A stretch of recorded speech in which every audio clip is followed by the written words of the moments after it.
إذن مشاهدي الكرام متابعي قناة فلاش 24، يعني من عاصمة جهة درعا فيلات إقليم الرشيدية اللي كتعرف اليوم وعلى الصعيد الوطني انتخاب المحاسبين المعتمدين الجهويين على الصعيد الوطني. كما كنشوفوا يعني العملية الانتخابية أو عملية التصويت اللي كتقوم بغرفة التجارة وصناعة الخدمات بإقليم الرشيدية. نشوفوا الظروف والأجواء اللي كتمر بها العملية التصويت. فيصل لطفي رقم 20 شتيه فيصل لطفي. أحدث محمد محاسب معتمد من مدينة ورزازات. جينا اليوم لهنايا كمرشحين الجهة ديال درعا فيلات وفي المجلس الجهوي ديال المحاسبين المعتمدين. كنظن بأن هذا الشيء علاش جينا اليوم لهنايا. جيتوا اليوم من اجل الاقتراع في التصويت على المحاسبين الجهويين بجهه درعا فيلات باقليم الرشيديه، يعني كيفاش كتشوف الظروف ديال التصويت؟ والتصويت العمليه دازت في الجو مريح، يعني جو اخوي، ما كاين حتى اشكال فهاد، ودينا وصوتنا ودينا الواجب. هادشي اللي كاين. يعني شنو هما الرهانات ديالكم اللي غتكونوا مكتب جهوي؟ ما هي الرهانات مع المجلس الوطني من اجل تحقيق مجموعه المكاسب للمحاسبين بجهه درعا فيلات؟ ايوا الرهانات ديالنا حنا هو التنظيم ديال المهنه. هذا هو كاع الرهان ديالنا، هو التنظيم ونحيدوا العبات وكل تكون المهنه كتمارس بواحد الصفه مسؤوله، ونقطعوا الطريق على هادو كاع اللي كينتسبوا للمهنه وما عندهم حتى صفه قانونيه في هذا. يعني التقنين ديال هذا المهنه. نعم. ديال المحاسب المعتمدين. هذا هو سميتو، يعني هذا هو كاع. كيفاش كتشوف الاجواء في التصويت باقليم الرشيديه بغض النظر على باقي الجهات، لان اليوم كيعرف يعني هذا التصويت وهذا الانتخاب المجالس الجهويه عبر ربوع المملكه؟ وهذا التصويت الاقبال كاين، يعني تقريبا حدود الساعه، يعني تقريبا واحد 80% راه يعني صوتوا.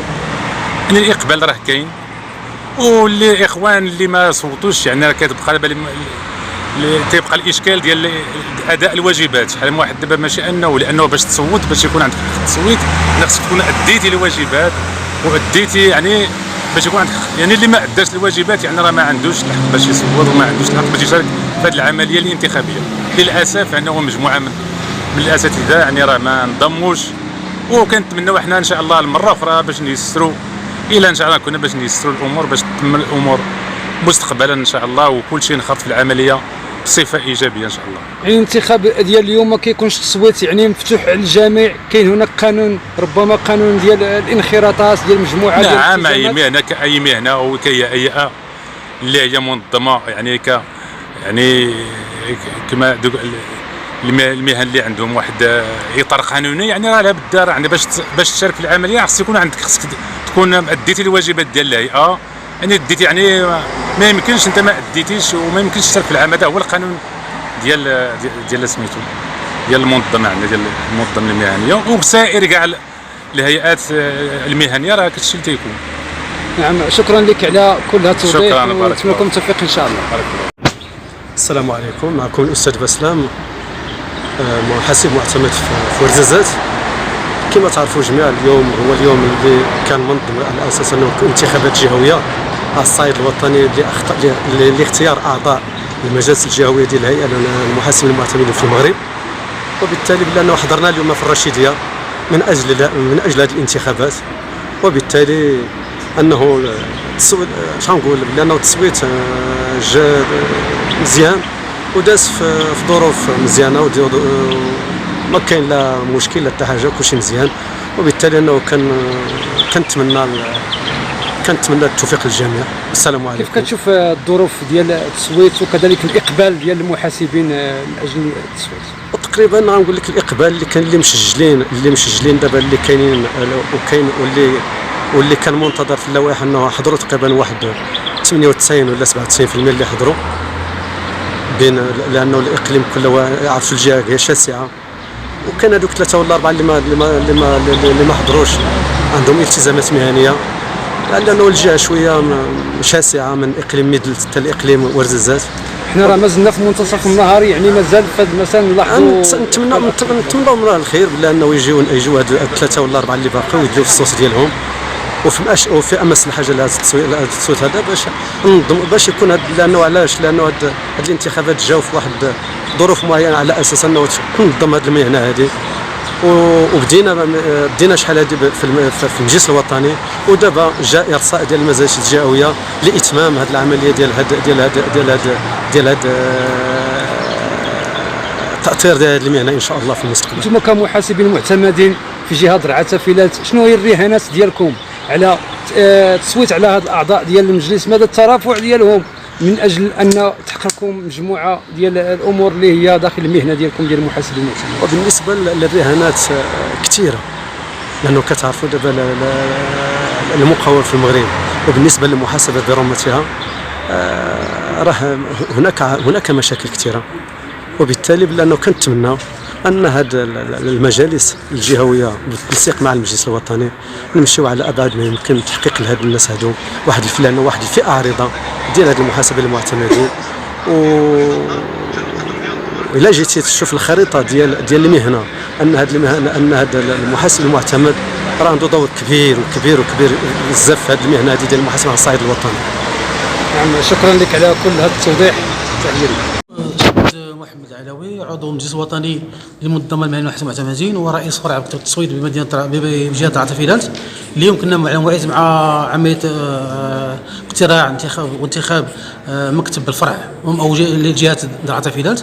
مرت العمليه في شكل سليم، عرفت المشاركه ديال حوالي 84% من العدد الاصوات المسرح بها.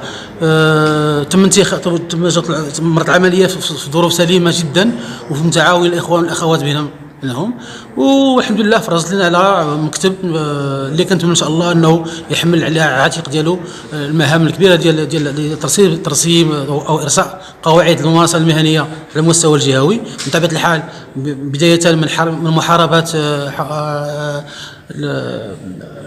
العمل لا مشروع او العمل غير قانوني، لانه بعض الاخوان كيمارسوا خارج الاطار اولا. ثانيا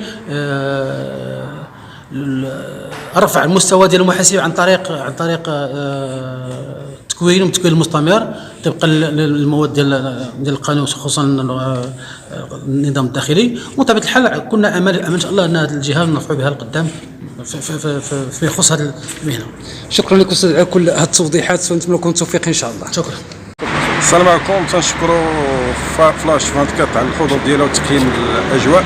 كما تعرفوا اليوم 11 شهر 10 عندنا اقتراحات على الصعيد الوطني وبخصوص على جهه درعا تافيلات بالنسبه للمحاسبين المعتمدين. كما تلاحظوا معنا ان الاجواء مرت بظروف جيده، وتتمنوا التوفيق لجميع الاخوان والاساتذه المحاسبين المعتمدين في الجهه كامله وعلى الصعيد الوطني. نعم الاستاذ لطفي، كذلك يعني التصويت ديالكم اليوم في اختيار الرجل المناسب في المكان المناسب، وهذه هي المقوله اللي كنراهنوا عليها. انتم كمحاسبين اشنو هي الرؤيه ديالكم بالنسبه للانتخاب ديال هذا المجلس الجهوي؟ اشنو هي الرؤيه والافق اللي انتم كتطمحوا ليه انه يتحقق في هذا المجال ديال المحاسبين المعتمدين؟ بالنسبه للافق والطموحات اللي عندنا وعند جميع الاساتذه وعلى الصعيد الوطني ان نزيدوا بالمهنه لقدام، وتكون واحد المهنه ان تكون عندها واحد لا فالور وتنتمنوا التوفيق. هذا هو. شكرا لك استاذ لطفي، ونتمنوا التوفيق ان شاء الله. يعني اللي كنشوفوا الاقبال ديال المحاسبين في التصويت والظروف ديال العمليه. كاين شي ملاحظات السي فيصل؟ بالنسبه للملاحظات انا كيف تعرفوا ان الاقتراح تيبدا من 9 صباحا حتى 6 مساء، والوقت راه مازال الاخوان راه تيتحققوا ولا تيدير الواجب الوطني ديالو. شكرا لك على كل هذه التوضيحات سي فيصل. نحن على المواكبه مع قناه فلاش 24 اللي كتواكب جميع الاحداث على الصعيد الوطني. تحيه لك استاذ.